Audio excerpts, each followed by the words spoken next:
Olá, graça e a paz, tudo bem? Estou de volta para mais uma leitura do livro Uma Vida com Propósito de Rick Warren. Hoje, dia 27, capítulo 27, Derrotando a Tentação. Em 2 Timóteo, capítulo 2, o versículo 22 diz: Fuja de qualquer coisa que lhe provoque os pensamentos malignos, mas aproxime-se de qualquer coisa que o leve a querer fazer o bem. Em 1 Coríntios, capítulo 10, versículo 13, diz: Lembre-se de que as tentações que surgem na vida de vocês não são diferentes dos que os outros enfrentam. E Deus é fiel, Ele impedirá que a tentação se torne tão forte que vocês não possam suportá-la. Quando forem tentados, Ele lhes mostrará uma saída, de modo que vocês não venham a ser vencidos por ela. Sempre há uma saída. A tentação às vezes pode parecer irresistível, impossível de reprimir, mas isso é uma mentira de Satanás. Deus ele prometeu jamais permitir que algo que venha de fora prevaleça sobre o que ele colocou dentro de você. Ele não deixará que você seja tentado além de suas forças. Entretanto, você também deve fazer sua parte, praticando 4 fundamentos bíblicos para derrotar a tentação. O primeiro fundamento é redirecione sua atenção para outra coisa. Pode parecer estranho, mas em parte alguma da Bíblia você encontra instruções sobre como resistir à tentação. Somos orientados a resistir ao diabo, mas isso é muito diferente, como explicarei mais adiante, sabe? Em vez disso, somos aconselhados a redirecionar nossa atenção, pois resistir a um pensamento não produz o resultado pretendido. Isso só aumenta a nossa concentração na coisa errada e fortalece a sedução. Deixe-me explicar. Toda vez que você tenta bloquear um pensamento, você o implanta ainda mais fundo em sua memória. Resistindo, você, na verdade, o fortalece. Isso realmente ocorre com a tentação. Você não consegue derrotá-la combatendo a sensação que ela traz. Quanto mais você combate um sentimento, mais ele o consome e controla. Você o fortalece cada vez que pensa nele. Como a tentação sempre começa com um pensamento, a maneira mais rápida de neutralizar seu fascínio é desviar a atenção para outra coisa. Não combata o pensamento, apenas mude o canal de sua mente e concentre seu interesse em outra ideia. Esse é o primeiro passo para derrotar a tentação. E a batalha contra o pecado é ganha ou perdida na mente. O que prende sua atenção também aprisiona você. Por isso Jó declara: fiz um pacto com os meus olhos, jamais olhar com cobiça para uma jovem. E Davi orou: não me deixes ficar pensando em coisas sem valor. Já se sentiu subitamente faminto depois de assistir a um anúncio de comida de televisão? Já ouviu alguém tossir e imediatamente sentiu vontade de limpar a garganta? Já presenciou alguém dando um grande bocejo e na mesma hora sentiu o impulso também de bocejar? Você talvez esteja bocejando enquanto lê isso, não é verdade? É o poder da sugestão. Movemos-nos naturalmente para onde dirigimos nossa atenção. Quanto mais você pensa a respeito de alguma coisa, com mais força ele se apodera de você. É por isso que ficamos repetindo: preciso parar de comer tanto, de fumar, preciso parar de me entregar ao desejo sexual ilícito. É uma estratégia contraproducente. Ela o mantém concentrado no que você não quer. É como anunciar: nunca vou fazer o que minha mãe fez. Dizendo isso, você está apenas se programando para repetir o que foi feito. As dietas em geral não são eficazes porque o mantém pensando em comida o tempo todo. É a garantia de que você estará sempre faminto. E de igual modo o orador, quando ele fica repetindo para si mesmo: não fique nervoso, está contribuindo para manter o nervosismo. Ele deveria concentrar os pensamentos em qualquer outra coisa, exceto nas sensações. Poderia concentrar-se em Deus, na importância do discurso ou nas necessidades dos que irão ouvi-lo. A tentação ela começa capturando sua atenção e o que prende a atenção desperta emoções e essas, por sua vez, estimulam o seu comportamento e você age de acordo com o que sente. Quanto mais você se concentra em não querer algo com mais força, isso o envolverá em sua teia. Ignorar a tentação é muito mais eficaz que combatê-la. Se a mente estiver focada em outra coisa, a tentação perde o domínio. Então, quando a tentação o chamar ao telefone, não discuta com ela, apenas desligue. Às vezes isso significa sair fisicamente de uma situação tentadora. Trata-se de uma ocasião em que não é errado fugir. Levante-se e desligue a televisão, afaste-se do grupo que está fofocando, desligue o celular, para de estar vendo. Saia do cinema no meio do filme para evitar o ferrão. Afaste-se das abelhas, não é verdade? Faça o que for necessário para desviar a atenção e concentrá-la em algo legítimo. A batalha contra o pecado, ela é ganha ou perdida na mente, sabe? E o que prende sua atenção também aprisiona você. E da perspectiva espiritual, a mente é o órgão mais vulnerável para reduzir a tentação. Mantenha-se ocupado com a palavra de Deus e com pensamentos bons, sabe? Você derrota os maus pensamentos pensando em algo melhor. É o princípio da substituição. Você vence o mal com o bem. E Satanás, ele não pode atrair sua atenção quando sua mente está preocupada com outra coisa. É por isso que a Bíblia insiste em que mantenhamos a mente direcionada, Fixem os seus pensamentos em Jesus. Lembre-se de Jesus Cristo e encham a mente de vocês com tudo que é bom e merece elogios, isto é, tudo que é verdadeiro, tudo que é digno, tudo que é correto, tudo que é puro, tudo que é agradável e decente, sabe? É nisso que a gente deve pensar, E fixar os olhos da gente em Cristo Jesus. Não é verdade? Lá em Filipenses capítulo 4 e 8 você encontra esse versículo. E se você realmente pretende derrotar a tentação, então deve controlar a mente e avaliar o que absorve da mídia. O homem mais sábio que já viveu advertia: tenha cuidado com o que você pensa, pois a vida é dirigida pelos pensamentos. Provérbios capítulo 4, versículo 23. Sabe? E não é diferente, hoje em dia. Não permita que indignidades penetrem-lhe a mente, sabe? Por falta de critério. Seja seletivo, escolha cuidadosamente em que pensar. Siga o exemplo de Paulo. Mantemos cativo todo pensamento e dominando-os, fazemos com que ele obedeça a Cristo. Lá em 2 Coríntios capítulo 10, versículo 5. Isso exige uma vida inteira de prática, mas com a ajuda do Espírito Santo, sabe? Você pode estabelecer sua forma de pensar. E o segundo ponto aqui é: revele sua luta a um amigo espiritual ou a um grupo de apoio. Não será necessário contar para todo mundo, mas você precisa pelo menos de uma pessoa com quem possa abertamente compartilhar sua luta, sabe? E a Bíblia diz: é melhor ter um amigo que ficar sozinho. Se você cair, seu amigo pode ajudá-lo a levantar-se. Mas se você cai sem ter um amigo por perto, está realmente em dificuldades, não é verdade? Eclesiastes capítulo 4, versículo 9 e 10. Deixe-me ser claro para você. Se você está perdendo a batalha contra um mau hábito, um vício ou uma tentação constantes e está tolhido num ciclo repetitivo de intenção, fracasso e culpa, entenda que não irá se recuperar por conta própria, sabe? Você precisa de ajuda de outras pessoas. Algumas tentações são vencidas somente com o auxílio de alguém que ore por você, que o incentive e que o responsabilize por seus atos, sabe? E o plano de Deus para seu crescimento e libertação inclui outros cristãos.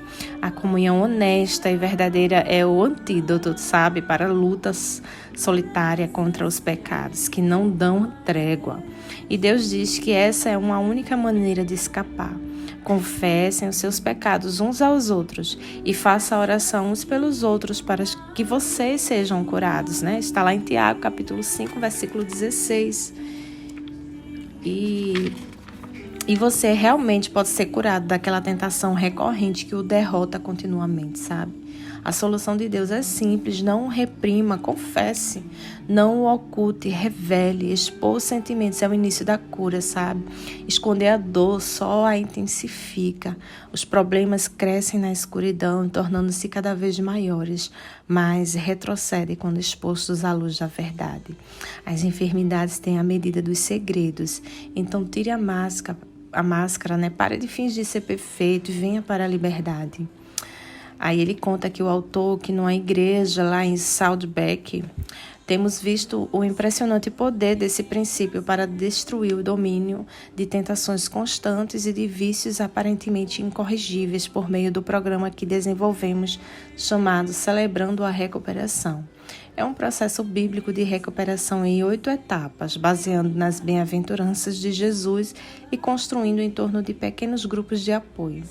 Nos últimos 10 anos, mais de 5.000 vidas foram libertas de todo tipo de hábito obsessivos, danos emocionais e vícios. E hoje o programa é utilizado em milhares de igrejas e eu recomendo fervorosamente a sua igreja.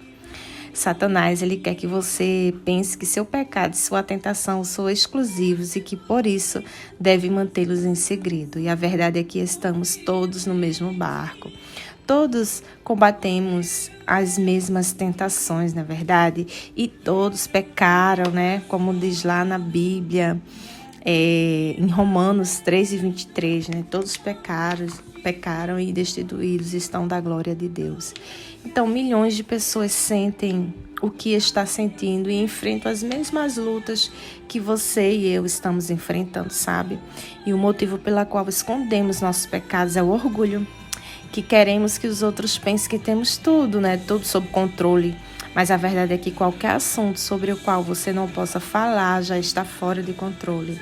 Problemas financeiros, casamento, crianças, pensamentos, sexualidade mesmo, hábitos secretos ou qualquer outra coisa. Se você pudesse resolvê-los sozinho, já o teria feito, Mas não pode. Nessa situação, decisões pessoais e força de vontade não são suficientes, Alguns problemas estão profundamente arraigados e tornam-se rotineiros e cresceram demais. Não há como solucioná-los por conta própria. E você precisa de um grupo de apoio ou de um parceiro que se sinta responsável por você, que o incentive e apoie, que ore por você, que o ame condicionalmente, que o mantenha na linha. Depois você pode fazer o mesmo por ele ou por eles, não é verdade? A verdade é que qualquer assunto sobre o qual você não possa falar, já está fora de controle. E sempre que alguém confia em mim dizendo, nunca contei isso a ninguém, eu fico entusiasmado com aquela pessoa, porque sei que ela está para experimentar um grande alívio e libertação. E a válvula de pressão está para ser aberta, e pela primeira vez se vislumbra uma esperança. Isso sempre acontece quando fazemos o que Deus nos manda fazer. Quando admitimos a um amigo cristão e temente a Deus que temos um problema, Deixe-me fazer uma pergunta difícil. O que você finge não ser um problema em sua vida? De que assunto você tem medo de falar? Você não irá resolver esse problema sozinho. Sim, é humilhante admitir fraquezas, perante outra pessoa, mas é exatamente a falta de humildade que o impede de melhorar. E a Bíblia diz, Deus se opõe aos orgulhosos, mas favorece os humildes. Portanto, humilhem-se diante de Deus, gente. Humilhem-se, confesse seus pecados, Procure alguém da sua confiança e fale, tá bom? E o terceiro ponto aqui é resista ao diabo. Após termos nos humilhado e nos submetido a Deus, somente orientados a desafiar o diabo. A parte final de Tiago, capítulo 4:7, diz, resistam ao diabo e ele fugirá de vocês. Não nos resignemos passivamente diante de seus ataques, devemos contra-atacar. E o Novo Testamento ele descreve muitas vezes a vida cristã como uma batalha espiritual contra as forças do mal, utilizando termos que aludem à guerra, como batalha, conquistar, luta e superar.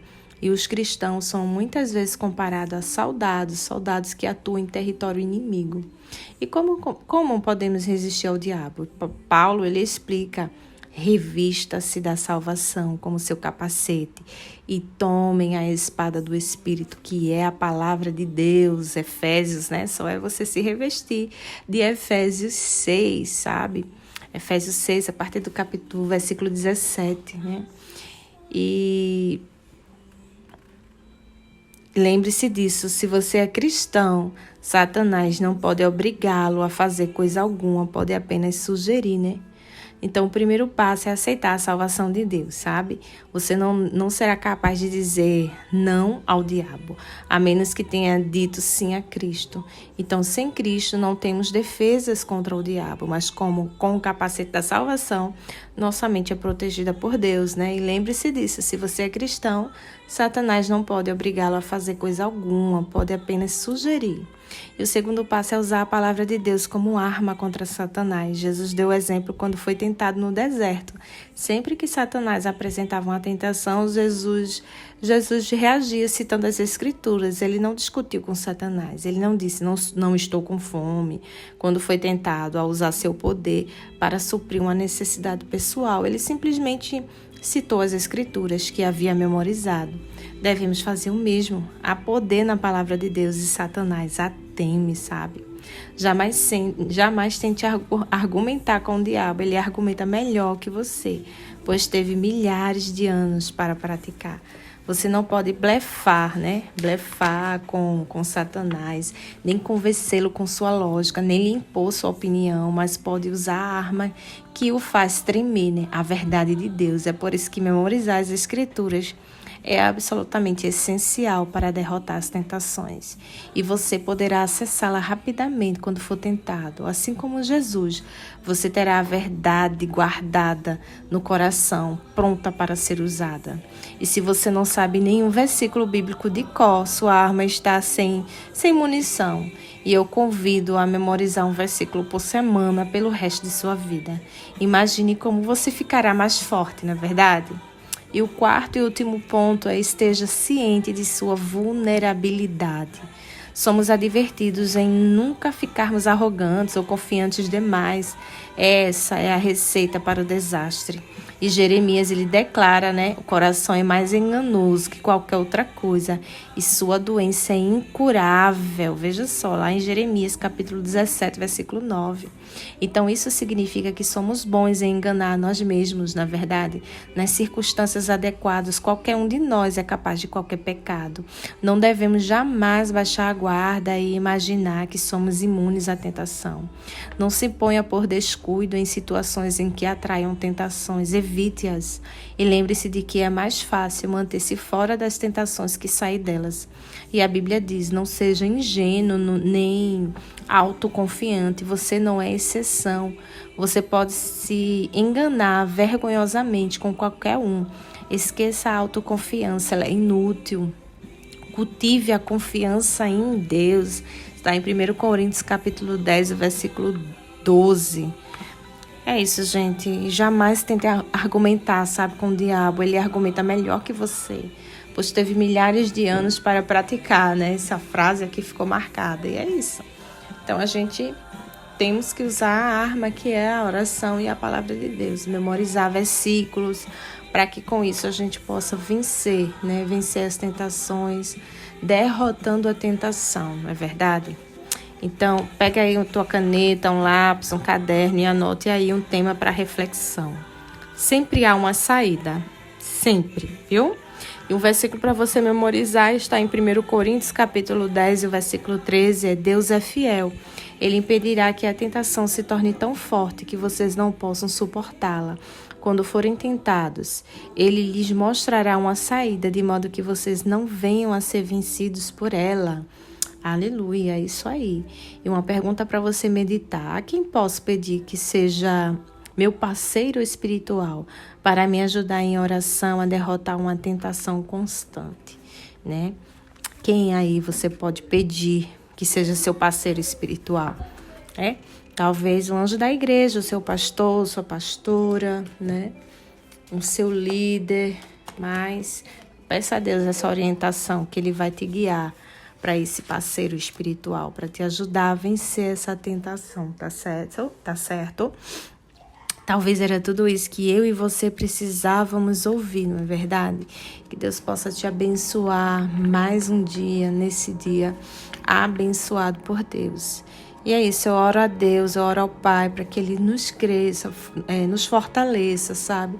Para que a gente cresça, né, dessas tentações e como diz a palavra de Deus, resistir ao diabo, ele fugirá de vós. Essa é a minha oração, que eu e você resista Resista para que ele possa fugir de mim, de você. Tá bom? Deus te abençoe. Até o próximo áudio, se o Senhor assim permitir. Até mais.